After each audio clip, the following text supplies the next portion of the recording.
अस्सलामुअलैकुम जी की हाल है ठीक हो। अज साडे नाल ने जामी भाई और जामी भाई लाइफ की है। अस्सलाम वालेकुम जनाब की हाल है ठीक हो।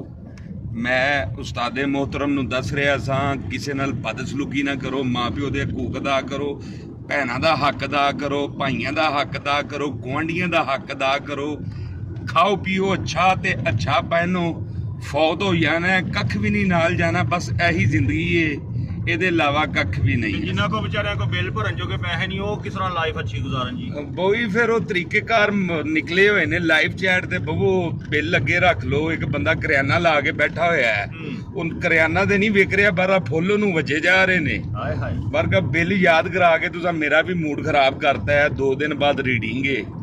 ਹੋਰ ਸੁਣਾਓ ਗਾਇਜ਼, ਸਭ ਖਰੀਅਤ ਹੈ, ਸਿਹਤਾਂ ਤਬੀਅਤਾਂ ਠੀਕ ਨੇ? ਹਾਂ ਬਸ ਰੱਜ ਕੇ ਵੇ ਮੈਂ ਬਹੂ ਹੋਰਾਂ ਦੇ ਨਾਲ ਰਾਵਲਪਿੰਡੀ ਵਾਸਤੇ ਨਿਕਲਿਆ। ਅਗਲੇ ਹਫਤੇ ਇਨਸ਼ਾਅੱਲਾ ਲਾਹੌਰ ਆਵਾਂਗੇ। ਹੋਰ ਸੁਣਾਓ? ਉਹ ਅੱਜ ਲਾਹੌਰ ਜਾ ਰਿਹਾ ਭਰਾਵਾ, ਰਾਵਲਪਿੰਡੀ ਨਹੀਂ।